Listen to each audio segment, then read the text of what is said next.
cheap freight. Brokers, boy, I was on that this morning looking around. They are really trying to push it down. Really trying to push it down. They're worried to death. Who? You lost me. I don't know what you're talking about. I was on that this morning looking around. It was Friday. Brokers really trying to push those rates down. Really trying. What is it? What do you mean? How Uh, they push it down? rates like yesterday, well, say coming out of Los Angeles back east, like Nashville or whatever. Rates yesterday were $7,000-8,000. Today they're $4,000. Same loads. They didn't get covered yesterday. Right. And the rates here, Nashville to Chicago, usually that's $2,000. They got them down to $1,100. Shit like that. Just trying to push them down. Trying to push rates down. There's Melinda and Lawrence already. What's up, kids? Hey, yeah, if you guys are jumping on, share it. We're going to be live today, man. I got a whole list of broker questions to drill Frank on about getting customers. A lot of stuff's going on. It's Friday, and we haven't been on in a while, so we're jumping on earlier today. And today's topic's going to be everything to do with, brokers. Why is there so many brokers jumping in? Why do they have the questions that you see out there, like the whole cold calling and people, like the questions just on getting your bond, like these people have no credit and everybody and their mom wants to jump out and get a brokerage. There's a reason why it's $7,500, and then the whole idea of building credit, Frank, and in this quick bay and how you're going to build credit and getting carriers to use you. I see so many people out there that are these new brokers taking these classes, and they go straight on Facebook and they send out a post that says, hey, I need people that want to fill out broker packets to be in my carrier base. And then the next week they're still confused on how they're going to bid freight. You know what I mean? Or, but you got 3,000 broker packets. What do you mean you're having trouble building freight? What, you didn't have to go sell not one of those carriers to work for you, Frank? No, not one. They don't do that. That's not what they do. Well, what are they doing? They put it, they floated around out there on the low boards, dad, internet, truck stop, all that bullshit. Trying to reel in a cheap guy, reel in some poor guy sitting there begging or something. So we got 15 people on here, and me and Frank call this the real trucker talk. This week it's going to be all about brokering. I got a whole list of questions that we're going to. What's up, Red Dot, Lawrence? I got everybody share if you like it. If you guys have questions about credit building, potential customers, why you don't have customers, let's talk about transparency. Let's talk about how these new brokers. What's up, Philip? These new brokers, Frank, are coming in. And they have no clue about building relationships. And relationships is really freaking hard, right? Like right now, if you're looking for the wrong carrier, there's two types of carriers, there's two types of brokers, there's all types of customers, right? Yeah. And then we're already starting to see stuff pop up about transparency, right? Like we can't make this. And it's still like we're even going to get into that topic. Like, who's holding a gun to your head to take the load in the first place? Like, I've never seen that happen.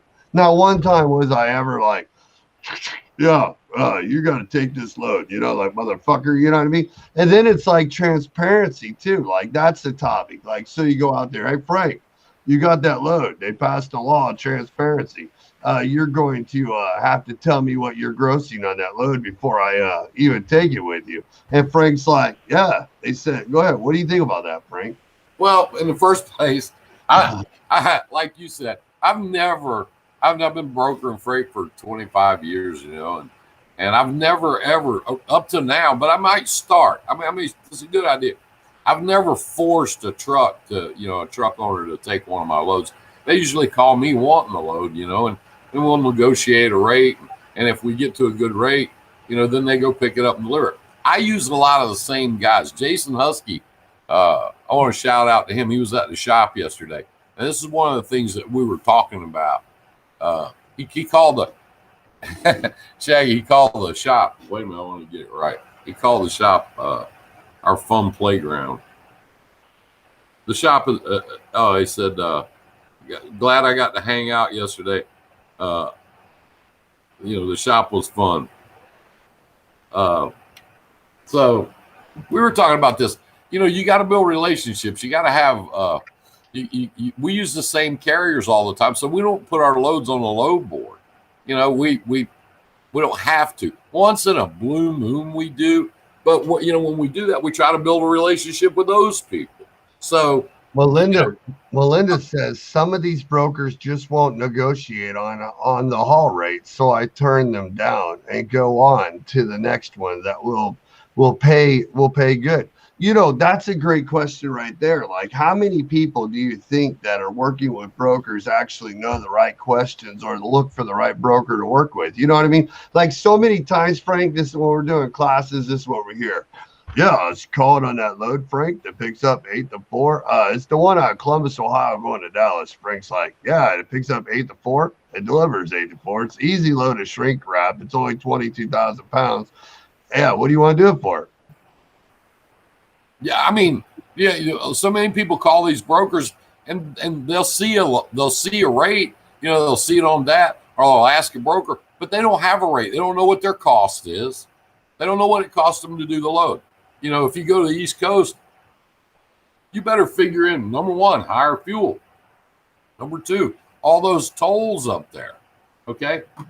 And the routes and the delay time of your congestion and all that stuff. Right, they don't have a rate. They don't have a rate in mind when you call. And Melinda, to your point, when you call a broker, you know what it's going to cost you to do that load, and you know how much money you got to make. You tell them that number. It's that simple. You say, here's what it's going to cost me to do that load. Here's my number.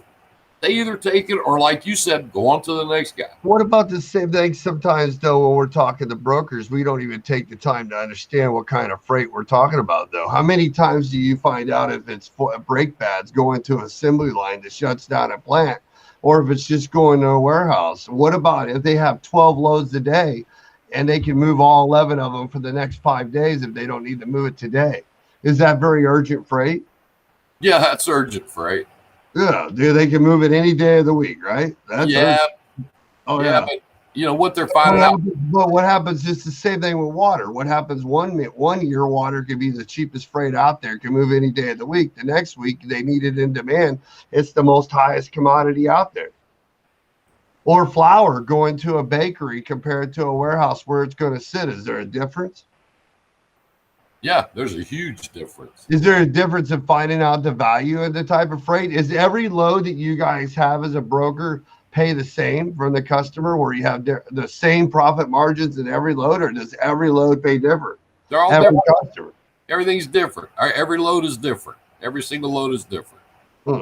So you think a lot of people so this is the same. The reason I'm going this way isn't that the same for brokering and dispatching. As a broker, if you don't know how to determine at these lanes, these commodities, who needs to haul them and have the trucks ready to go, you're in trouble along with the rate, right? That's right. And as a carrier, if you're out there just chasing, you got two types of carriers. The ones that are the freight chasers that always chase the almighty dollar. When it crashes, they blame everybody else. Then it's the other ones that are out there building a product. They're building a number. They're keeping their drivers fed, keeping the Ys fed. They know the numbers are topped all the way down the bottom, and they're diversifying, and they're building multiple streams of income and growing off that product. That's where they're doing the same loads all the time, or they're building lanes. They're offering to get home, right? Yep. That is correct. What's Lawrence say over here? Lawrence got a trouble. He's got a truck broke down in Oklahoma. Sounds like he needs somebody to deliver his load for him, or he's going to have a claim and some trouble. Did he call the broker and try to repower with them and then call somebody else to have them get the trailer back yet? Didn't say that. That would be what I would do if I was in that case. Immediately, I'd try to get the broker to repower. You're going to lose the load anyways. If you can't get it, then have somebody, or you go get your trailer. Or have somebody help you repower your trailer. Has a brokerage like Frank or Cap Logistics or somebody, they can help you with that. Right, Frank? Yeah. You need to get it out there and find somebody, get that thing moving. I got a whole roll of questions too. Don't worry. Should you own your own trucks, Red Dot, or sign on drivers? You know, what do you think about that? Should you go out and buy company trucks in a market where it's hard to find drivers and if they fall out, or should you go, Frank, and either lease purchase your equipment and make the same amount of money, or should you hire on an owner operators? Well, Jason and I talked about this yesterday too. There's two things. I mean, if you're just going to hire a company driver, if you're a small or medium sized company, can you compete? With these big companies and they're paying a lot of money and they're giving them benefits and they're doing this and they're doing paid vacations, $10,000 sign on bonus, all that thing. I mean, can you compete with that? If not, there is a way you can compete. Can you put a driver in a truck and make him an owner operator? That, we do that. We've got several guys doing that. We sell them a truck, put them in their own truck. We have our own shop. We do our own work. Can you do that? I mean, right now, I think the hardest thing right now for the people I'm talking to all over the place, big carriers, small carriers that I talk to all day, every day, the biggest problem they're having right now is finding drivers. So that's an answer to your question. Think about that. Is it in this market? Is it because there's a driver shortage, or is it because you just went out on the road last week and every fucking truck stop you ran across was full by 4:00? Every truck stop is full. Every rest area is full. There were truck stops. But there's still 700 new 2 hours to get to the fuel pump. Dude, there's still 700 new MC numbers filed every day right now. Yeah. Every day. Every day. But there's a shortage. Is it a growth shortage, or is it an actual driver shortage? I think it's more growth than supply and demand. It's supply and it's both, and that's what's bad about it. I mean, it's supply and demand for one. It's growth, on top of that. This thing's just blowing up. It's just exploding. We're coming out of this COVID thing now, and stuff's opening up. But it's been this way. It's been this way for since before COVID that people were having a hard time finding drivers. So, I mean, it's a thing. It's a real thing. A lot of people are not coming into the industry. They don't want to be a truck driver. They don't. Philip says people are paid to stay home. That's another thing. That's a big deal. Some guy can sit at home and make $500 or $600 a week sitting at home, as opposed to $1,000 a week driving a truck. They stay home. That's what they do. It's the same boat right now. So let's get into some questions. What kind of money do you think a broker should have for startup? Because what we see all over the place is everybody goes and takes these training classes where they talk about getting your LLC, getting your S Corp, getting a bond, contingency cargo, if the customer even needs it or not, right? And then you buy a TMS, get your carrier 401, your data onboarding, and you are ready to go. Grab a factoring company and then get on your database off ThomasNet and fucking start selling. Like, hi, this is Judy all day long. I'm looking for Steve off LinkedIn. I'm a broker in logistics, and I'd like to help your logistics management, asset procurement, somebody that finds it in each trucks department. You know what I mean? And so, once you get to that point, I think the mindset of all these people, you just like with Fargo Freight and the massive 3PL, all the double brokering that's going on. I don't think so many people understand. Like when they call me and we do our broker training class, like the one coming up on July 5th, the first thing we talk about is your favorite word, liability and claims, right? Yeah. And think about, all these little factors. Every class that we teach, there's always half the class is somebody that's taken one of these other classes that have been online. Then you start talking about claims, liability, risk, verification, drivers, double brokering, knowing the product, the cost to move freight, and the lanes, the liability, how to talk like a broker, the phone calls, how to act like a carrier, how to build a carrier base, knowing the regions. And everybody's sitting there going, what did he say, Frank? Who? Which one?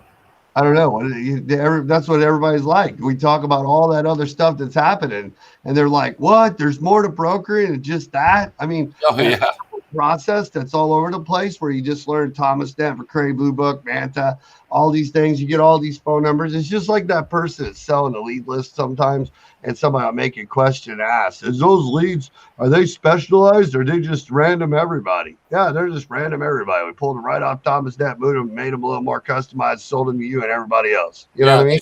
They sold to 600 people yesterday. Guess whose phone's blowing up? All 600, and not one of them.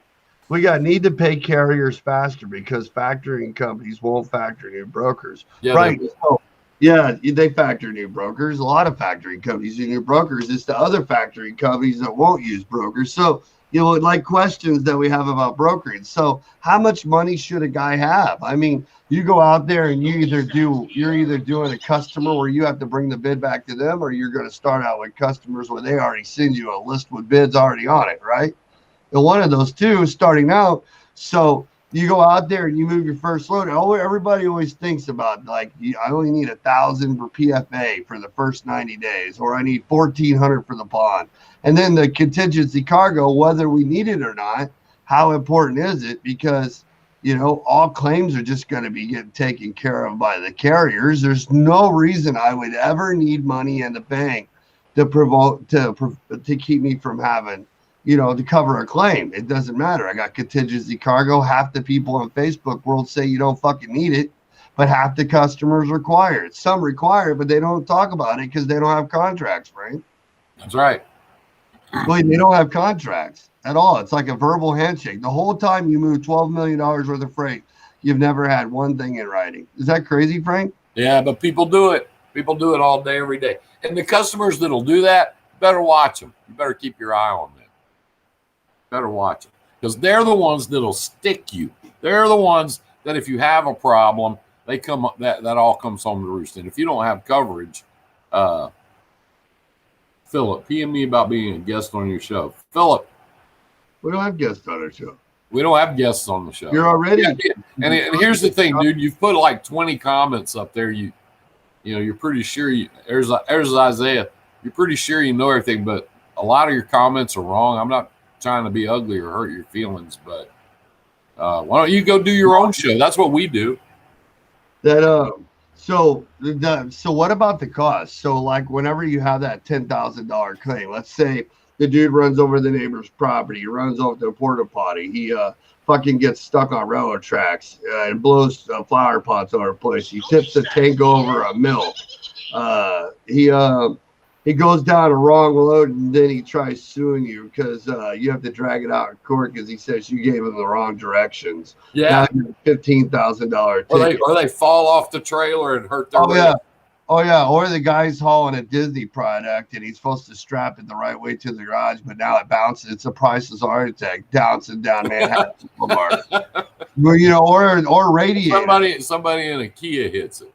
Yeah, or radiator fluid, right, leaks down a customer's property, right down their fucking drainage tube, right across their pond. So the safety guy comes out and sees this beautiful pond he eats lunch at every day with the antifreeze all over the pond, like a whole bunch of it, like 5, 6, 7 gallons of it. Then they want some hazmat crew to suck your pond out to clean it all out because they can't kill the fish.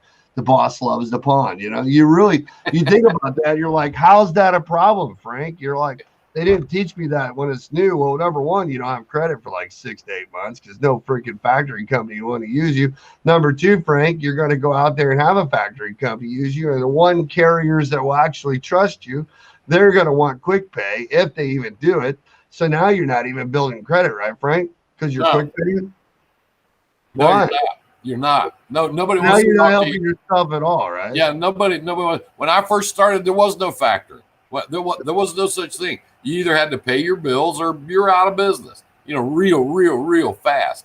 And then we even went to our bank, when a couple of these factory companies started up, I went to the bank and I said, you guys have any interest in buying some of these invoices and doing the billing? They said, nah, we're not in that business. We don't want to do that shit. So then the factory companies started popping up all over the place. So that's a new thing. But if you think because you can connect with a factoring company, which you can, there's Mike Cullen and Yimmy. If you think you can connect to a factoring company and get into this business for free, you're wrong. You're wrong. You have to have some money to get in this business, because if one of your trucks that you dispatch has a wreck, or if you get sued, you got to be prepared to cover your ass. And you say, well, if they do that, I'll just go out of business and go back to Burger King. That won't matter. They'll keep coming. It's a great comments are correct, because I started a brokerage and did $18 million in 3 years. I'm feeling pretty much. Oh, he's talking about Phil. Yeah, Phil. No, Phil. I know who Phil is. I was just not even paying attention. He's been doing this a long time. He's anyways. Great. You're right about everything, Phil. Good for you. Good deal. Yeah. I don't know what he's doing though. I haven't talked to him in a while. Why do people? We still don't need any special guest on our show. We barely have time to come do this one every blue moon. Yeah. Why do people not understand the part about money? So what are you guys gonna do? Yeah, what are you guys gonna do whenever? What are you guys gonna do when you guys are brand new? I can't even think straight. What are you guys gonna do whenever you guys are brand new brokerage, right? Brand new brokerage, and you guys are only in your first 6 to 8 months, and the only carriers you can get talked in the hall for you, right, are that take a chance on you, that actually use you because you're new, right? You don't have no credit. You have a claim on a load, and now you have an option on this claim because you see how long your customer is going to pay. How long is it going to take the insurance companies to pay for a claim, Frank? Oh, it depends on the insurance company. If you're probably not seeing it in 90 days at least. No.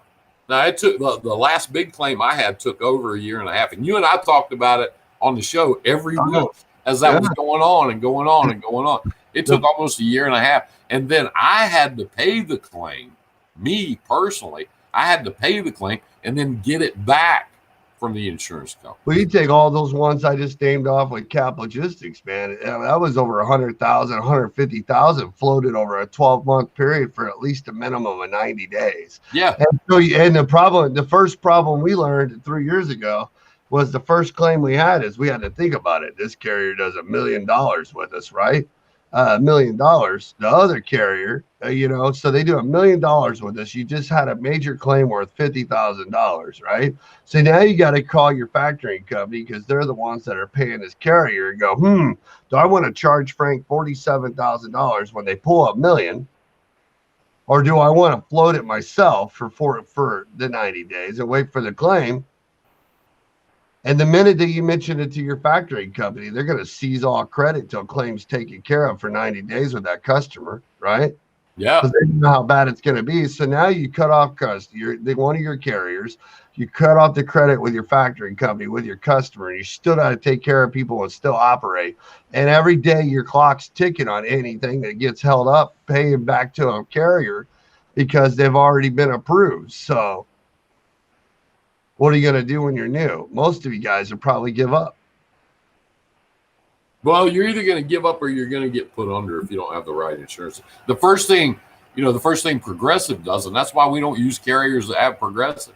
The first thing they do is deny everything and start the fight because they know that, there's a huge percentage of people out there that are not big enough to fight it.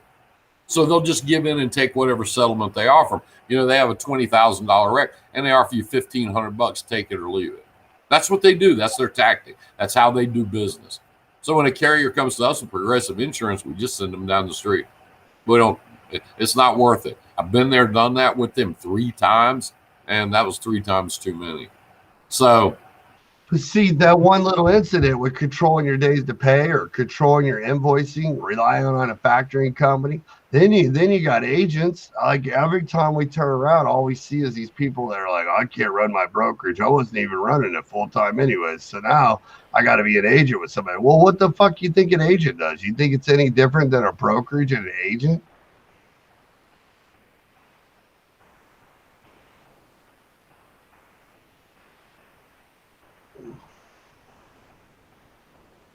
I'm trying.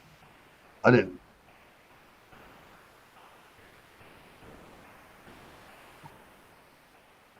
Anyways, I'm going through my questions. Kevin says he can't get any carriers. Well, why is that? Yeah, what's the trouble, Kevin? What are you doing? Tell us more. That doesn't, tell us a lot. You can't get any carriers. Is it because you haven't been established very long? Is it because you don't have any credit? Are you trying to get them and they're telling you no? Are you having trouble? You don't know how to reach out and get carriers? What's the problem? And then, you got a comment here. You need to take Shaggy's horse. So first off, I don't need any box trucks. And number two, I don't need any carriers. Number three, I don't want to dispatch any trucks. I don't have any need for dispatching anymore. And number four, man, I'm so booked up on training right now. If somebody sent me 10 clients today, I couldn't take on any of them until July 5th or August. It's just we're that sold out on training. Like our waiting list is freaking nuts, Frank. That's crazy. That's crazy. Yeah. So, But it's a good thing because so many of these people go out there and they don't have any training. They don't know what to do. So that's the thing. We get back to all these brokers. You know, you go out, you have Thomas Net, you see them in every group. They're like, why can't I get carriers? Well, do you have trucks? Do you guys understand the lanes? Do you understand what brokers move? I haven't seen one customer right now that's got a big old flag out there going, waving it like this, sitting on side of a dock saying, hey, come get it. Have you? No. Everything I see on everybody's dock right now is they need help. So you got two kinds of carriers, just like you got two kinds of brokers, you know, and there's two kinds of broker freight. I'll reword it because we talk about it all the time. You got that rate broker or rate type freight, that customers where you're always selling a rate, like your contract freight or sometimes produce spot market. It just depends. You're playing one end or the other end, right? Or they're like these big carriers are setting these contracted rates. Did they get to change them? Did they not? Or are they taking a sacrifice on them, Frank? Well, that's a big thing. You know, right now with the way rates are going right now, you better have a relationship with your customer because the whole deal right now is if you're a broker, can you get them a truck? And the rate comes next. You know, and I've had some customers get mad at me and go, hey, wait a minute. You've got a rate with me. We've had this rate for 3 years. It's $2.56 a mile. Now you're telling me it's $3.20, $3.30 a mile. And I go, hey, you hired me to get you trucks. I'm getting you trucks. Do you want these trucks or do you not? That's why I put on my page, my G3 page this morning and on my private page this morning. Don't let these guys push it down. There's these brokers out there that are doing, oh my God. We got to push these rates down. It's not your job to push rates down, bitch. It's your job to go to your customer and get rates to meet your carrier's needs. And if you can't do that, good news, bad news, you're not going to be around. You're not going to be here. So, it all goes back, man, to Kevin, to like that broker class when we talked. It's the same way I'm bidding freight. You can go out and make calls all day. You can call customers all day. You can go and post loads from RFPs and all those big lumber lists and all that, and upload them in there and have people call you all day trying to make 10% transparent, whatever you're going to do.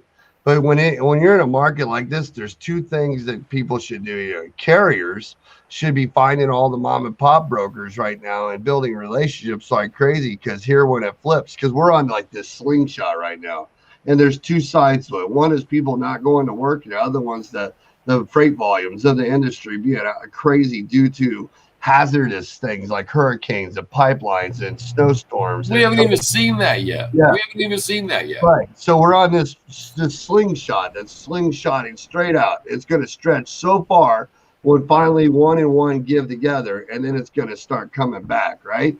And so two things that happen. One, carriers get caught up because they don't build enough relationships. Our brokers get caught up, Frank, because they don't end up building enough relationships from the beginning or before it's time. Like, you got to stay on top. You get reluctant not to have to, right? Yeah. You don't need to. You get comfortable where you're at.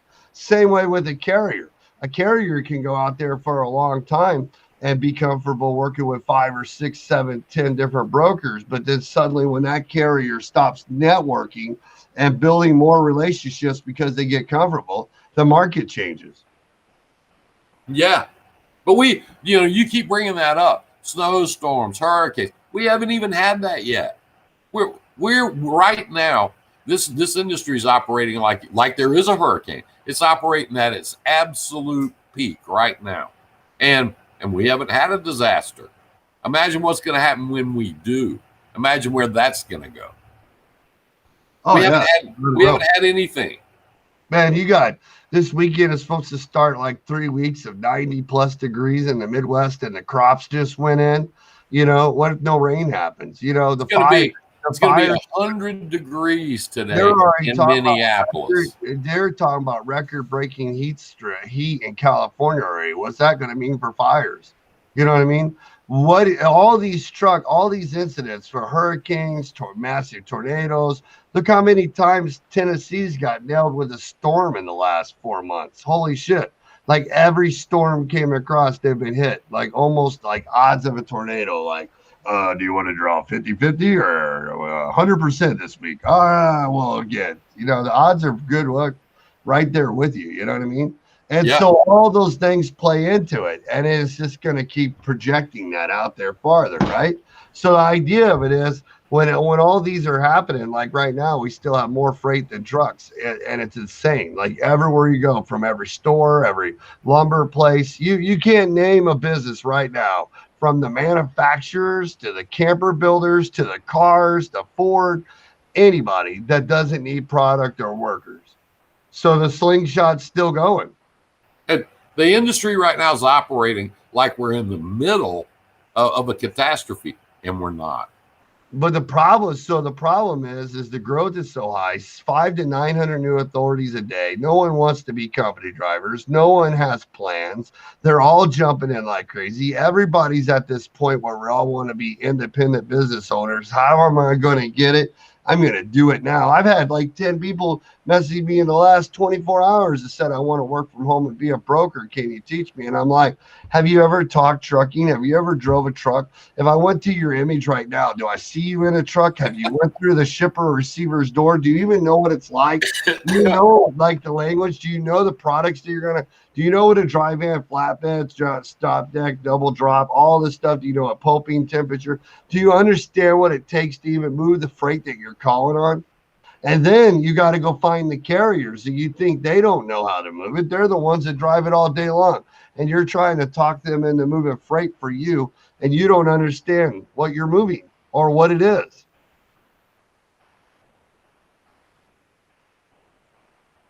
Frank? What?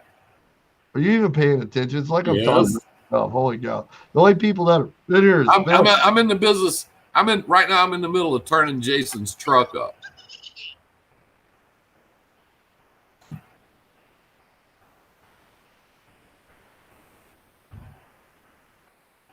We're trying to decide how fast Jason's truck is going to go. That's pretty hard stuff, man, for right in the middle of the day. You're so crazy. I got more questions. Look, where's the big surprise question you had? You told me you had a big surprise question. I was working on it. I've got a whole list of them here. Why is dispatching so important for a new broker or an older one? And why, we're getting back into all this stuff. Everybody wants to know how to bid freight, but you keep asking people if they have freight, what kind of trucks? Yeah, what kind of trucks? You have to have the trucks first, right? Yeah. So everywhere I go, I keep seeing this problem where people don't understand how important dispatching is, how important dispatching is to controlling the trucks, how important putting lanes out there instead of one way. Like you see people give these tenders and they put them all on Facebook in different groups with their freight, the dimensions, the rates, and all they do is get beat up. Why don't they put the routes out there and provide a lane? Well, they don't. They don't know what they're getting into. The age-old question. I'm going to be a broker. Should I get freight first or trucks first? Which do I need? Well, if you walk into a customer and you say, hi, my name is Fred, and I want to move your freight. And they go, okay, Fred, I got 3 loads tomorrow. One going here, one going here, one going here. We'll give you a shot. We'll see how you do. You ready to go? Are you ready? Because if you say, no, I'm not ready, you're done. It's over. Blew your chance.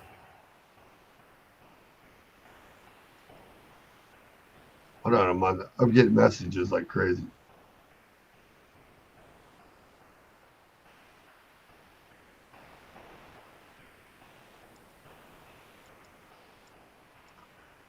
All right. That's why I built a network of 1,400 carriers with 5,000 trucks. That's funny, man. I love networks like that. We moved 12 million last year. We used about 20 carriers. You know what I mean? It's like I got 14,000 carriers, 5,000 trucks. Not one of them around where my customer at. Not one of them. I make. Oh wait. He's already been in business. The rest of these new guys have to get those guys and committed to haul for them, because when you don't have no credit, you don't have a factoring company to help off of, or you're not running a dispatching service side of it to be able to multiple those three together. You're screwed, right? Yeah. Some of these guys that has no clue to what they're doing. Danielle says, do you have advice on where to go learn that stuff? I need to learn everything I need to know about my trucks, trailers, and its equipment, detailed beginner stuff like that you don't cover. Yeah, I mean, we'll help you with that. That we do cover that. We cover a lot of that. Is it dispatching? Yeah. Do you have advice? You know, some of the other questions I have on here. What do you have? What questions do you have? I can't concentrate, man. I got a guy over here in the right-hand side talking about how the brokerage goes. I mean, it's like Frank's like, well, I got $25 million worth of milk moved last year. Well, we moved $12 million worth of freight last year, made a couple $100,000 off dispatching and all this other stuff off residuals, and we've been doing it for a long time. Anybody else got to step up and do it? No, we're helping the guys. We don't care what the fuck you've done. We're helping the guys that haven't done nothing. That's the whole point. All I'm reading in the comments. I do 20 million a year. I mean, we don't. I do 20 million a year on my dedicated side without doing anything else. I mean, dude, you don't have all the answers. Zero waste. Go to Peoria and guys check them out. And I just jumped on to help people with trucking brokerage business because I had a few minutes a day in between all my phone calls, because everybody's on the group on these pages talking stupid fucking questions where they don't know how to bid freight. They're using InstaRate. They're doing the 15-day average. They can't find carriers because they don't go and call and sell the carriers on asking them to haul. They don't go and find the difference between a freight chasing carrier. And it's hard right now to not find a freight chasing carrier because it's been so great rates for so long. Shit, my grandma could be half blind, deaf, stupid with a speech impediment and book fucking $3 to $5 a mile accidentally. I hired your grandma 3 months ago. She's been working. Yeah, dude, she works for Frank Jr. She could be changing her Depends, using her walker, and booking a load with one hand on her side, and then filling out the broker packet with her thumb on her iPhone. And you guys are still using dispatching services out there. And she's badass, man. Don't let Frank lie. She is. She works for us, man.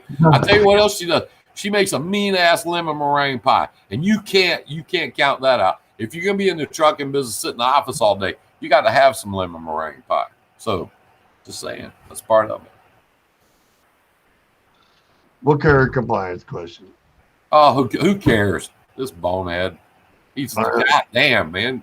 Go start your own. How do you qualify carriers? Carrier for one, safer watch, which is better?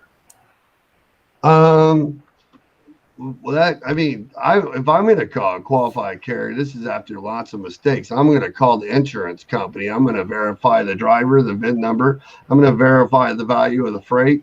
I'm not going to use Carrier 41 or any of them. I'm going to use Carrier 41 for freight cards, and then I'm going to go directly to the insurance company, and I'm probably going to make sure I verify he actually made a payment too, and actually get the insurance company to actually check that he's made a payment. We don't do probably 3% transactional stuff at our shop, so that's not a big deal for us. But when we do, we use Safer Stat, and then we follow up with a phone call, just like Shaggy's sitting there saying.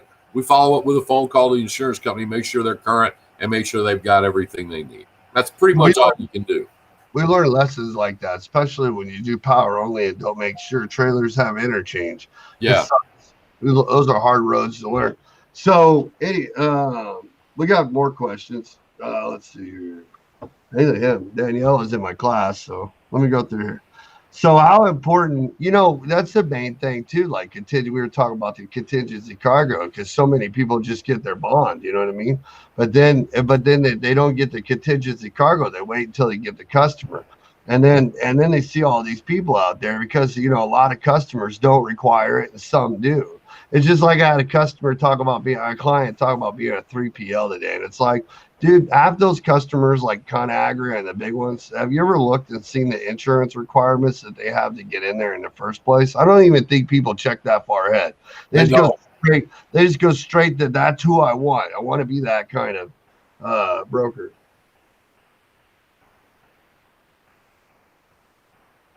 Jesus, this fucking guy.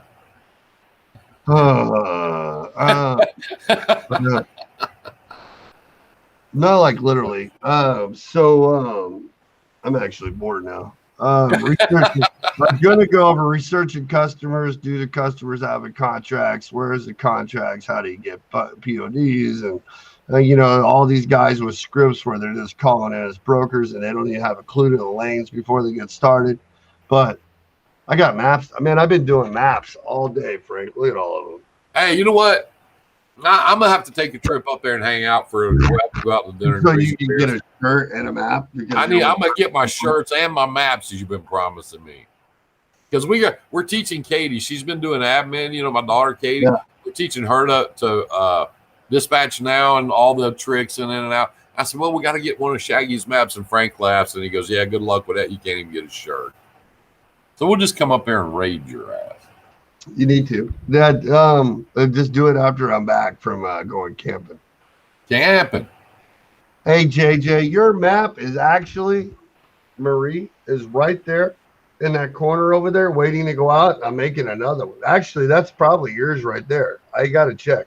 I got 3 more to make. They're right there on the wall, and I'll have all 9 of them done. And they will be going out, not United States Post Office, because I'm still waiting for the Indian lady to call me back from customer service. Nope, I don't do any dispatching, anything anymore. I don't even have my trucking company. We closed it in 17.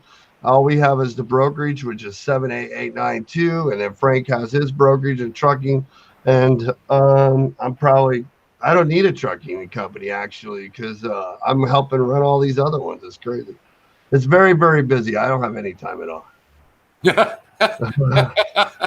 His blood pressure was like 384 over 258 last weekend. He had to take some time off. Yeah, I'm still off today. I just came in to do the maps, and you're available, so I wanted to get on, but my brain's all sidetracked today. Yeah. It's been one of those weird weeks. Back to brokerage. We got to be careful. We're at a point right now. We got to be very careful because this has been going for several months. And a lot of these shippers are pressuring brokers and pressuring trucking companies. Hey, you know what? We're just not going to keep paying these rates. So these guys are trying to push it down. And the ones whose customers aren't telling that, they want to make a bigger profit off your ass. We have one guy call our company, our trucking site, and say, yeah, we just can't pay you that.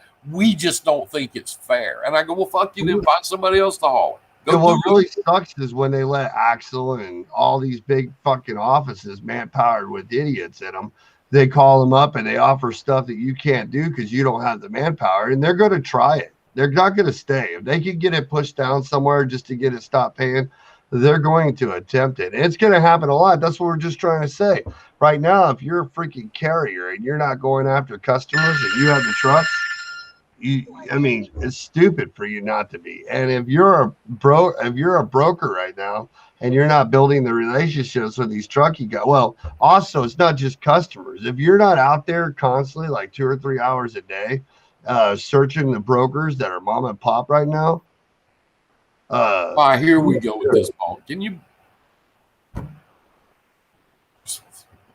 I know. Now we got to go in. The truck set the rates. It's the carrier. What an asshole. This guy set the rates. Everybody thinks. I'm not answering this dumb ass. Anyway.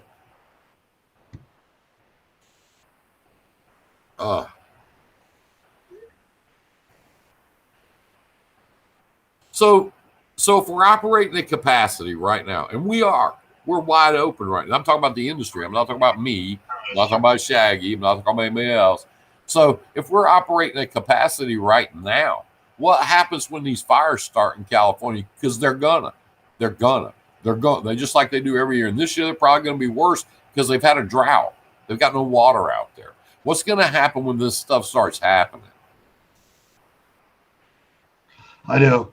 You see, you get these guys. It's like that whole load board thing. Where you're out there, where you're saying the customers, it's the volume and stuff like that. But then you get people like ConAgra on there. I call her that JJ Sebastian. You get people like the customers that Corey's had, and the guys that you had, and Josh Rackley. They're moving. The same carriers have been with us for like 7 years, including when I had my own. And they're moving that same $2.50 to $3, $3.50 a mile. Well, we know there's people out there getting more. So those are called relationships. And unless you lose control of the trucks because you can't keep them busy, then you get dictated by supply and demand, which is the truck count towards the freight count, or freight count towards the truck count, including the seasons that are involved, the hurricanes. When you're in produce, it can rain for fucking 2 weeks. What happens to the lettuce then? You're done. You know what I mean? So there's so many different variables that can go in. But then also there's freight, like our flowers and the pots and this and that, and the nursery that goes through cycles, the recycled plastic. They ship that shit all year long. It didn't stop. There was like one little section in there where the supply and demand got our rates down farther than what we could do, or we had to take a little bit of a hit for like 3 months out of the whole COVID. The rest of the time, we've been right where we're at the whole time. Nothing's changed. Actually, it has changed. If we had more trucks and we built more relationships and made more calls. I even told Corey like about 3 months before March last year, I said, dude, we need to do our thing and build up the dispatching side so we can control these rates in these trucks. And we didn't, Corey and Frank, and what happened? Nothing that blew up. That's what happened. Yeah, and if we would have done just a few different things, we would have been able to sustain all the way through it, because we would have kept the trucks busy by doing dispatching. They wouldn't need to get on the load boards and look for freight. They would have been consistent. Nothing would have changed. But the problem is when you let your trucks or your freight start dictating you to where you are in trouble. I remember back when, man, and I used to dispatch a lot. Like we had almost 70 trucks at one time between the two offices. And, if we didn't have 50 to 60% coming through elites or the brokerage side the whole time that I've been with Corey, shit, we would have never made it relying on the load boards. Because if you rely on the load boards and you don't have 70% customers and relationship brokers, then you're not going to make it anyways, Frank. Nope. It's just a matter of time. That's why half the people that use fucking dispatching services crash. They never build a product. They don't have any idea of it. They don't know what it is. And I think that's a big reason people use those services, because they don't know. Yeah. Isaiah says, fires, Frank. It's going to be in the mid 80s to 90s today here in California with a wind advisory, and it's not even summer yet. Yeah, Ricky and Stacy are up in Minneapolis today. It's going to be 100 in Minneapolis today. 100.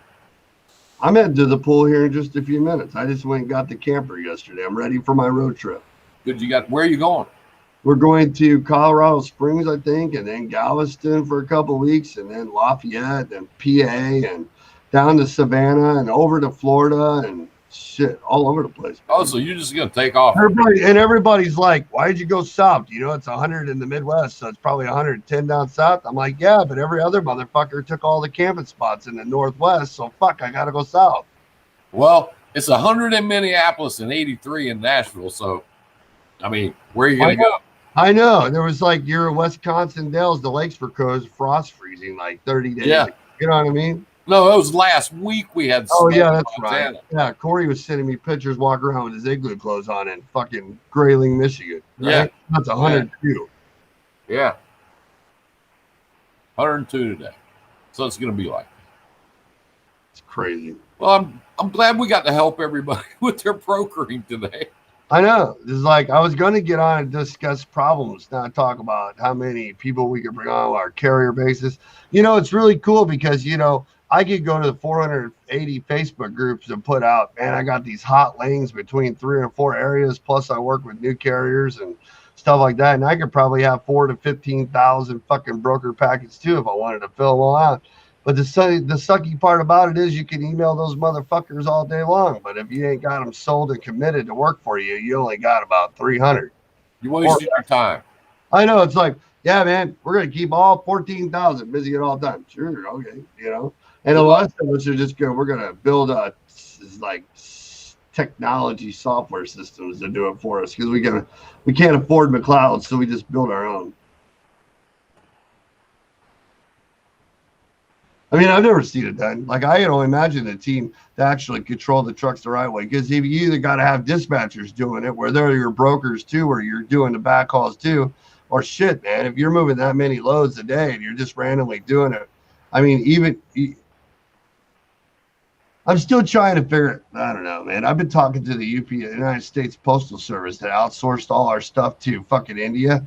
And every time I'm on there trying to get past, it's weird too, because like you're outsourcing all of those to be able to do supply and demand in these brokerages now, like Uber Freight and all that shit. Have you ever called their customer? So you get like one guy in the United States that speaks English, the rest of them are overseas.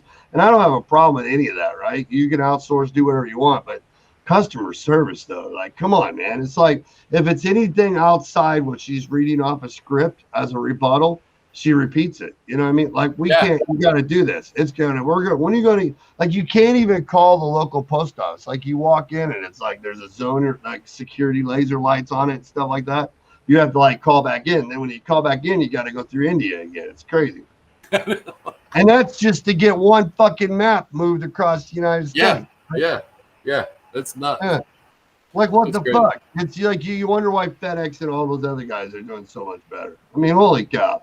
Like the United States Post, you guys want to bid that stuff. Everybody's still fighting on contracts like that. No wonder they want you guys to do it so cheap. The only guy that's making any money is that union guy, Mo, whatever the fuck his name is, because they sure as hell aren't. And now they're laying people off, or you got to take a rate reduction or drop or something. I mean, holy cow, what a way to screw up the post office. Their service sucks. And they're raising stamps. It's like, hey, Frank, I was going to send you that letter. Now I'm just going to email it to you. Hey, come in and say hello. Yeah, can you DocuSign that thing when you receive it? Because I was going to pay like a whole bunch of money. Now I'm not going to pay nothing. Hey, check this out. Long time. What's going on? Nothing. Just came on to talk shit. Good stuff. I'm going to get back to work. I know. I need to get back to work too. Yeah, you're not working. Hey, I am not. I have to go back to work on Monday. I got people coming in on Monday and Tuesday, and then I got a full class of like 26 people for trucking webinar. Trucking. Dude, there's so many people starting authorities, you have no idea. Like, these people are coming in with MC numbers, getting box trucks. They're doing rental programs. They're trying to do rider. They're finding out they can't get trailers. They're doing everything they can. Like I had the coolest couple in the world in my office last week, and it broke my heart because we're sitting here fighting each other over starting a trucking company, and they literally only had $5,000 to their name, like in their savings. I'm like, and their credit's like 606. But it's what I hear all the time. I want to have a trucking guy. I want owner operator.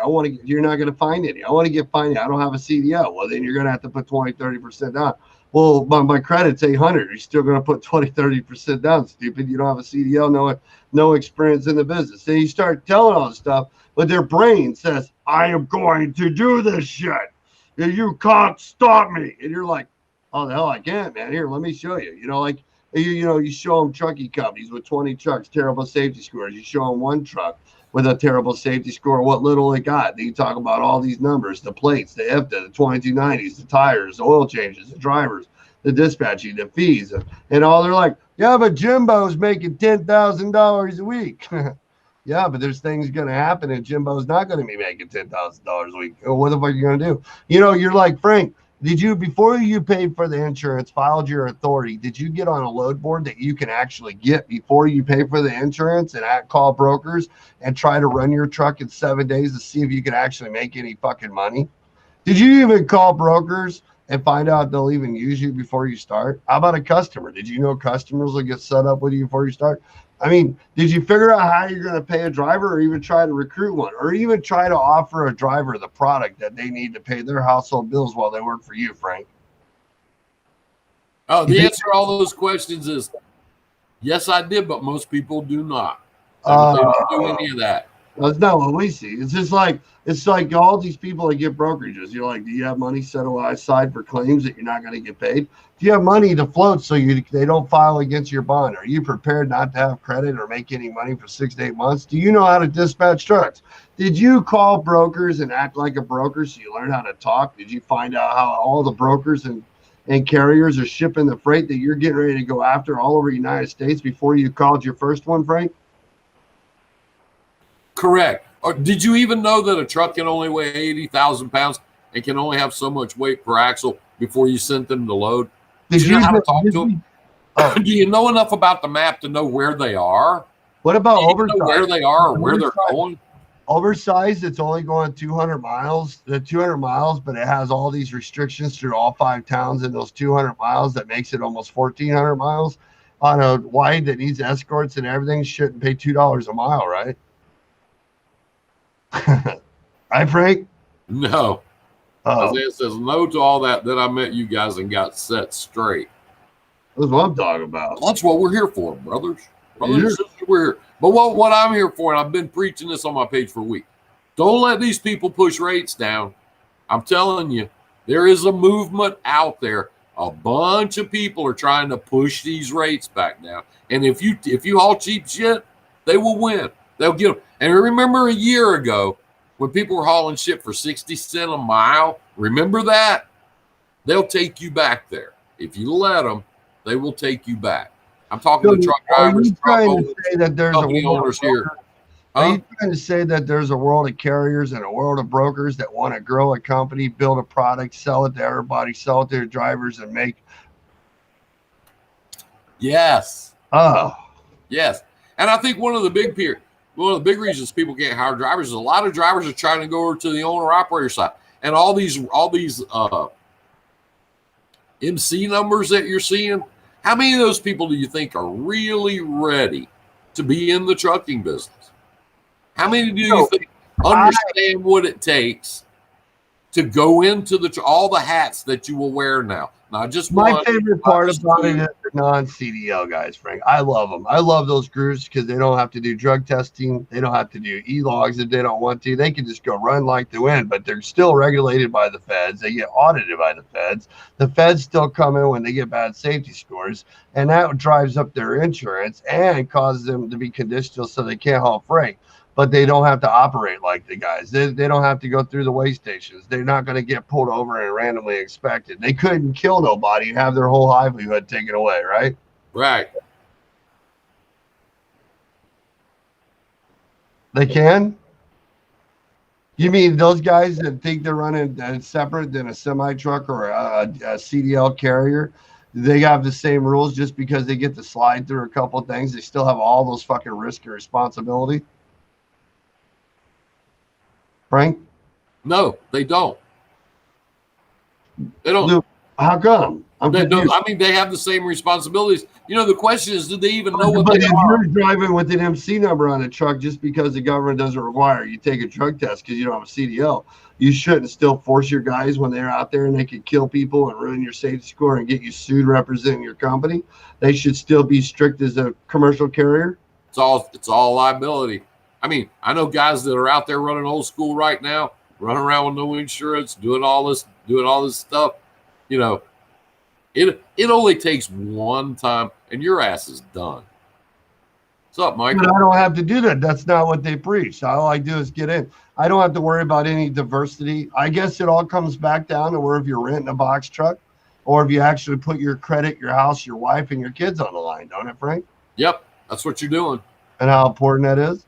Yep, that's what Michael Torres says, man, you guys are doing a kick-ass job. Enjoy listening. I know we try to do this a lot. Yeah, we used to do it all the time, and we got busy, but we're going to get back to it. We are. This is one top priority coming on once a week. At least we're going to pop. We're going to be like Ghost. We might pop up during the day, and hopefully it'll be Wednesday nights every other week. But we get busy. But we're going to try to do Wednesday nights like we have been and get on and talk. I had a whole list of questions too, but my brain got all sidetracked because Philip had to come on and talk about swinging meat on brokerages. It was like I haven't talked to the guy in like 3 or 4 years. Last time I talked to Phil, He was the guy that worked for TBS Factoring that went and did their combined forces and did the in-house dispatching service until TBS fucked him over. And then he had to go back on his own, and he was an agent for some R&R company, I think. I don't know what the fuck, you know. And I don't know what the hell he's doing dispatching services. I don't know if you paid attention, but we hate fucking dispatching services. Like if I could go back and change the last 11 years that I was doing all that dispatching, I probably wouldn't have quit, but I probably should have. You know, I probably should have taught more people back then to do it themselves. And that's why me and Frank come on, because you guys shouldn't be bitching about brokers, because you can go get your own customers. And if you're using brokers that don't give you your rates, then you need to go back and do some homework and figure out what your rate are and stand for your numbers. You know, why'd you send your trucks to a place that you're not going to get your rate out of there? You understand the math? Why'd you send your truck there in the first place? Because the brokers. And if you did you get your rate going in? Yeah, we have it all. This is all 101 stuff. 101. Yeah, like you got a map.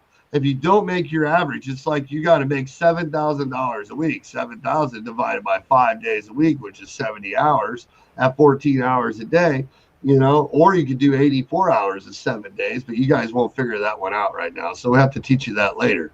But 70 hours in 7 days, so you basically got 5 loads you got to do, and you got to divide a certain amount of money per each load. And you could do it to where you're risking brokers and you got those guys paying, or you could build relationships. And you know, just like when we teach them, Frank, how many people don't understand that they could do the same amount as they're doing at 500 to 700 miles a day and 200 to 300 miles a day if they just do the work, right? Yep. We show them that all the time. They're like, son of a bitch, man. I could have done that. You mean my driver could have stayed home every night and slept in his own bed, ate his own food, been off on the weekend, and I still could have made all that money? Well, why didn't you tell me that? The fuck's wrong with you guys? You must tell me. You must tell me these things. Well, it goes back to freight chasing, being a rate broker, or building relationships and having 18 loads on Monday morning. They'd be gone in one phone call, right? Or having some guy call you on the phone and go, hey, how you doing, brother? I got this load, and it's going up to New York. Now, listen. I know you guys don't ordinarily run New York, but people learn how to say no. Just say, hey, listen, thanks for calling. No. Not just no. It's $5 a mile. Don't call me anymore. Yeah, I don't want to stay in border town. I don't want to stay at the rest area. There isn't no room at the truck stop, and the turnpike's been full by 3. You know what I mean? Fuck you. That's what you're. I ain't going. Yeah. And I'm not staying at the TA under the George Washington Bridge. I'm not deadheading 100 miles and coming back in, and you're not going to pay it for me. And number 2, the broaches are like $100, motherfucker. You know what I mean? If you want to give me like $7,000 a day, you know, you have the right to do what I want. If they can't get a truck, then they have problems, not you. Yep. And these brokers are going to have to learn to tell, like we're doing, they're going to have to learn to tell these customers, you can't get a truck for $2 anymore. It's over. But that's the problem. That goes back to the bidding freight that I got so distracted about. Everybody like Kevin Cromwell's like, I can't get the trucks. Hey, Kevin. You go on Carrier 401, or you go in the several different places like I taught you in class, and you actually tell me that all day long, once you have the lanes from both ends of where your customer's shipping, that you go and find carriers that move from one end. There are carriers that go to the other way, and help them find backhauls and build relationships with those carriers. Every day you're on there on Carrier phone, call it 30 or 40 more. And becoming a salesperson for those carriers before you actually sell to customers. So you have the rates in hand that they're going to need. Because, you know, obviously if a guy don't know his rates to go to one of those 5 regions or 7 regions on my map, if he doesn't know them, then obviously he might need a little help. Or he's a freight chaser, right? Right. I mean, because you go most of them are freight chasers. That's what they know how to do. That's what they do. It's easy for them. It's convenient. They're familiar with it. It's how they learn to do the game. There's no way, if you don't have a number that you need to operate minimum or anything above that to win, and you know what that is, how are you selling customers to build relationships in the first place? Like, what'd you think? Everybody goes out there. 1 minute you charge a customer $3.50, the next minute you switch it to $2 or $2.50, the next minute you're asking $5, then you go to $6. That's how it works all the time. Are you drunk? Doesn't work that way. Dispatching services are out there because they're getting their 10% or whatever the fuck they're charging you. That's what they got of a mentality, because they're not building relationships. You're not doing anything yourself. They got no, absolutely no skin in your game. Like, when you think about the magnitude, it's your liability, and they got no skin in it. And you want that guy running your fucking. Think about the magnitude of how many people are taking advice from the 1,500 guys out of 7.5 million people out there that are like, if I don't get what I want, I'll just park my truck and sit for 3 months. What are you gonna do? Live off your wife? She got a great job. I mean, you're gonna spend all your self-made millions and work at McDonald's afterwards if it don't come back. I mean, how many people can really do that? After you invested all this and got your authority going, if the rates aren't there that you see right now drop in the next 6 days or tomorrow, would you be able to survive off would you at least make your minimum to survive, Frank? That's a good question. We ask it all the time, and people are so fucking confused. Like, they're like, you mean my real number is 247 or $1.70, 80 just to double their household income. No one said you can't make more. But why can't you build a product that make more out of multiplying what you're doing instead of trying to do it all with one truck? JJ Sebastian Romero. Don't know if it's just me, but I can't hear. I think it's probably just you, because everybody else is sure talking. What's up, King? So, anyways. Anyway, my lunch has been prepared, and I want to say that I really enjoyed being here, and we're going to do this. We're going to get back to doing it a lot more often. Yeah.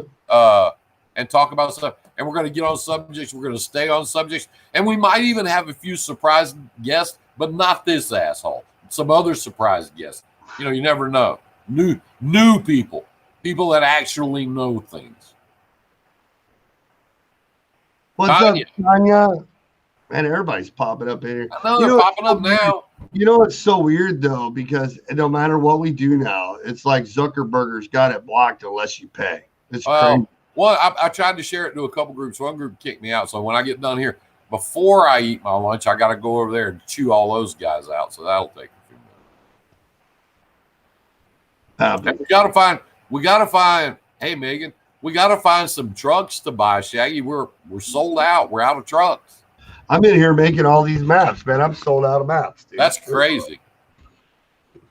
See, I got them all. They're handwritten. If you weren't leaving to go on the road, I'd come up here and get one.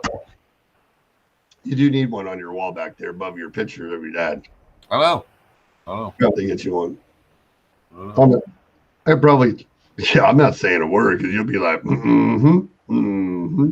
everybody else has got one.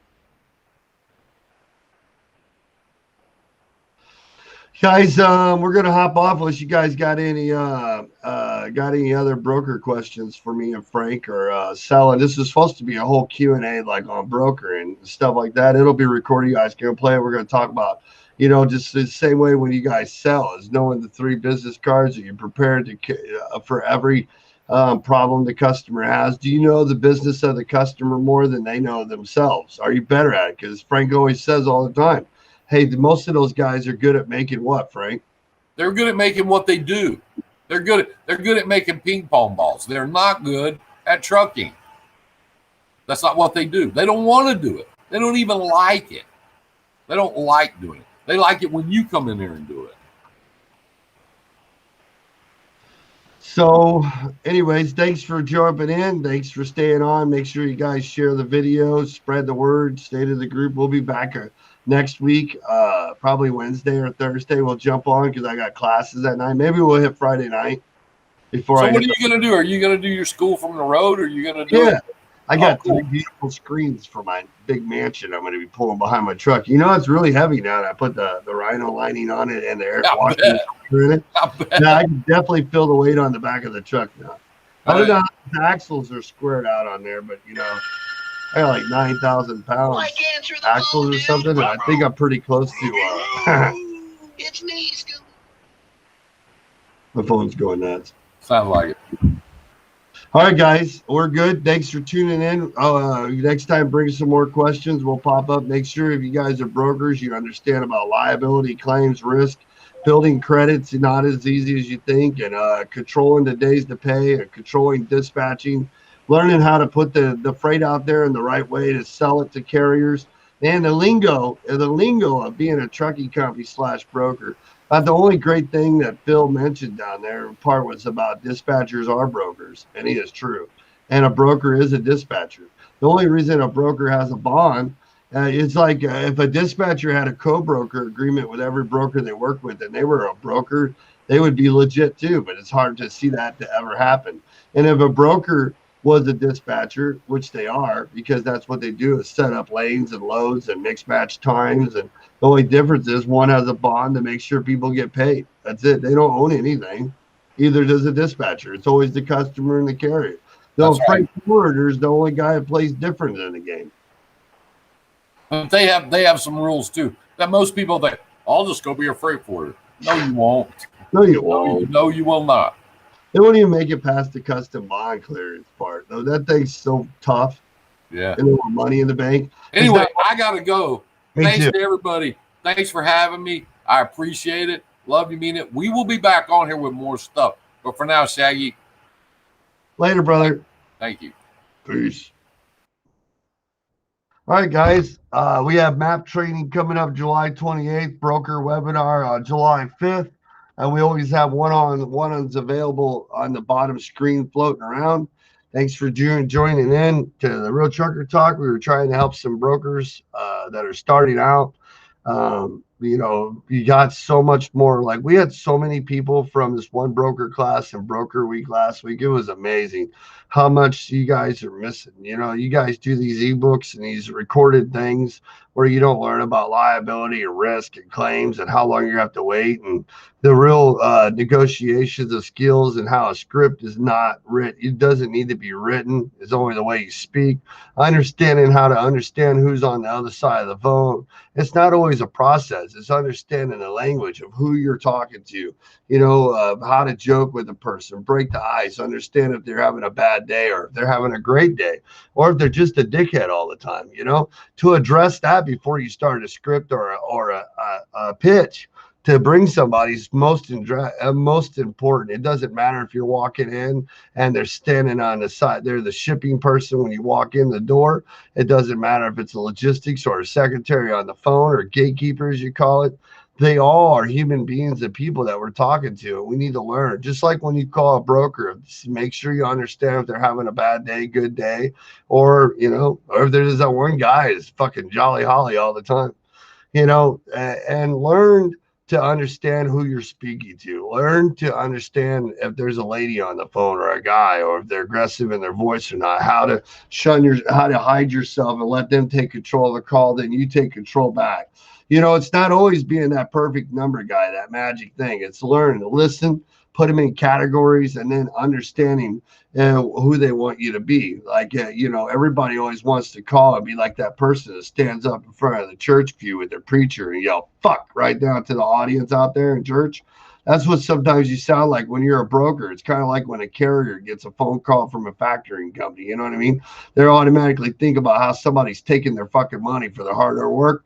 And you don't want to do that because you want to put money back in their pocket, help them save money, help them not get yelled at by their boss, help claims keep down, and have reliable carriers. But the problem is you don't have no trucks. And if you can learn how to sell customers all day long, but you can't learn how to build a relationship and utilize the trucks, then you're nothing but a wet duck going quack, quack, quack, quack, quack. And everybody's laughing at you because you have to learn that you are a middleman between a customer and a carrier. And if you can't sell both before you sell the customer, because first you have to understand who you're going after, the commodities, the type of freight. Then you got to understand the carriers that are going to ship it, what they want to ship it for and how much. Because if you don't have a guaranteed rate and a guarantee that carrier is going to be there for you with that customer and committed to haul it before you get the load, then you're screwed because you can't rely on anything else. You can't count on it. It's not feasible. So you have to be that planner, that router. It's like doing martial arts. You go to a customer, you have to know 5 things. Or the police officer use it. Like in mental health care, you have to know 5 things that you're going to do when you proceed into a situation with a kid or autistic or mentally challenged or a guy in a fight.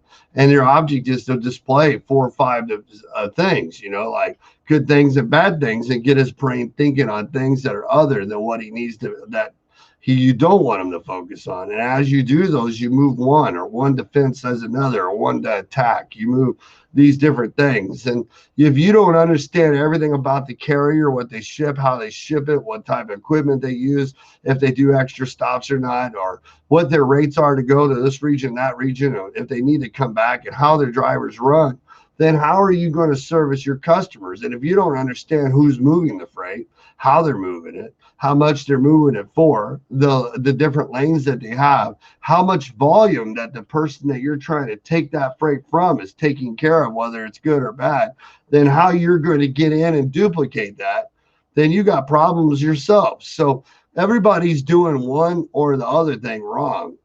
Because if we told you how much, and then on top of that, now you start adding more loads you do, the more tracking, the more tracing, the more verifications, the more relationships you're trying to build. Then you're trying to do backhauls that still sell customers.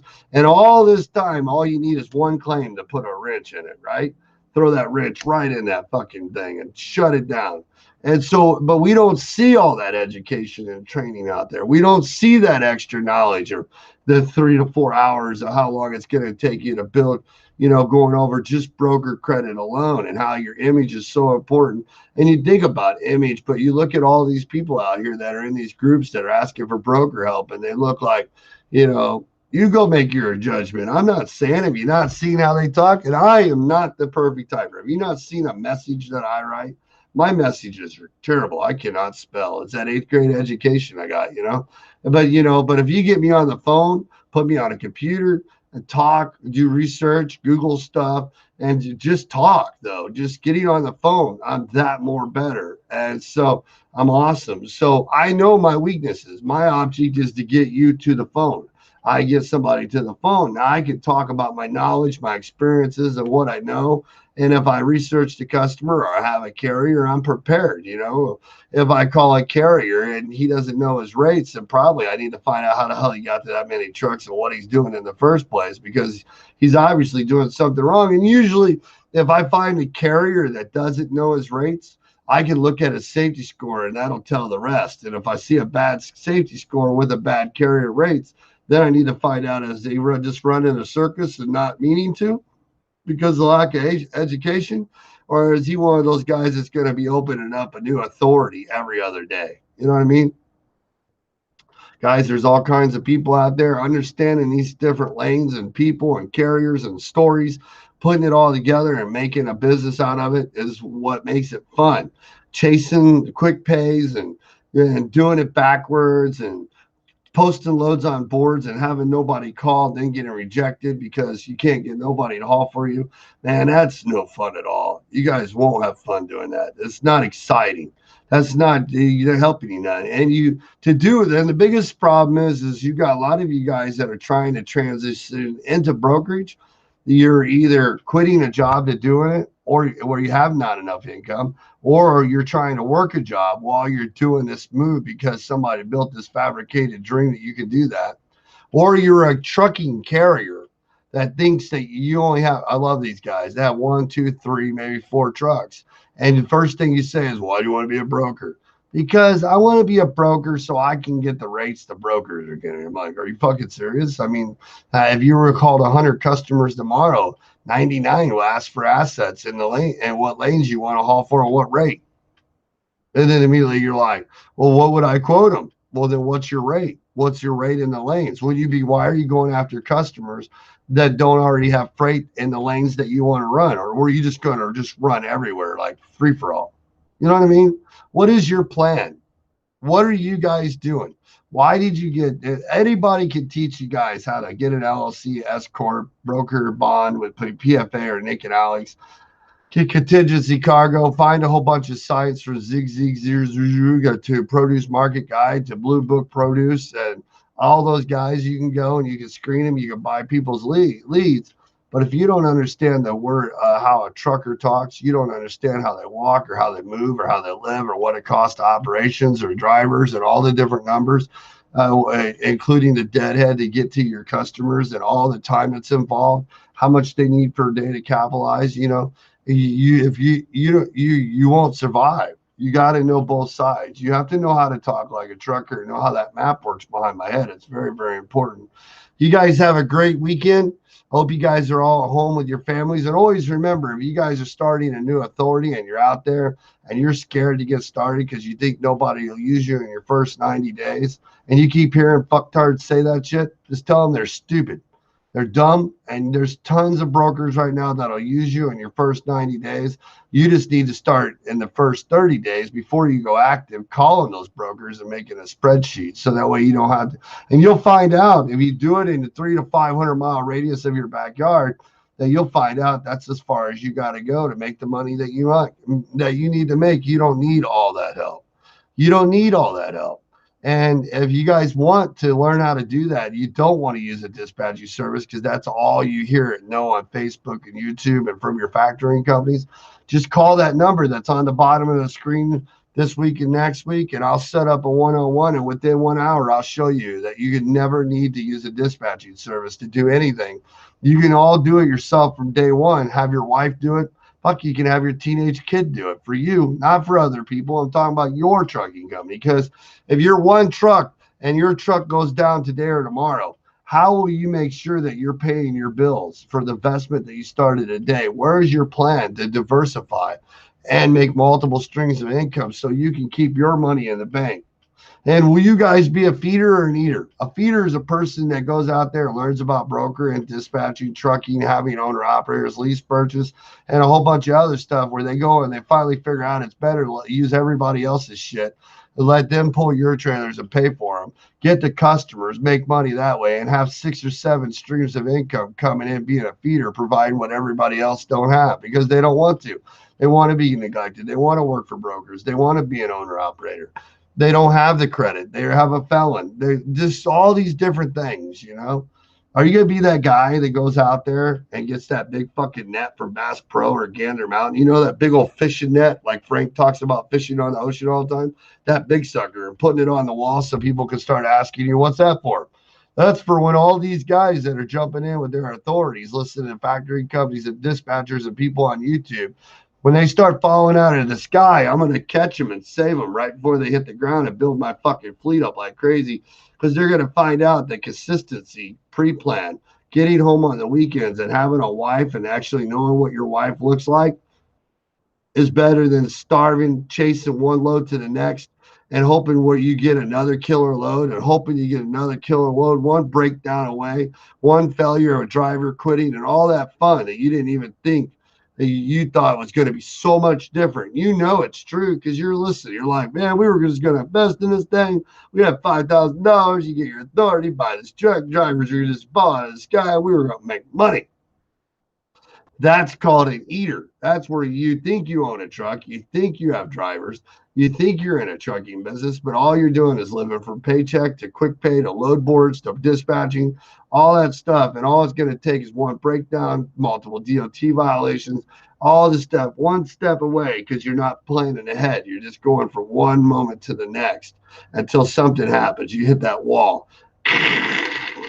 Crash. And you'll always be an eater. You'll always be a person that's working for somebody else, never going ahead, never listening, jumping all the time. You're just going to always be taking handouts because you're going to work for somebody else. Hey, there's a position for everybody, unfortunately. You're either a feeder or an eater. You know? And sometimes you're being led by people that have figured out stuff, like some of these schools we see where they're doing all the dresses, the lipstick, the fancy lights, the DJs, the popular shows, jumping on all these podcasts. They're king of the world. Everybody's getting rich quick off of running everybody else's authorities and stuff. Your mom, your kid, your dog, your college, your daughter, 12 years old can do it. It doesn't work like that way. And then how are you going to invest your hundreds of thousands of dollars to that crowd too? You know, everybody wants to see it. It's funny how we get going and all you start talking about all the numbers and the truth of stuff and people start disappearing because it's not like that. It's not real. That's why there's 1,000 to 2,000 people a day going out of business. Go look for yourself. Peace.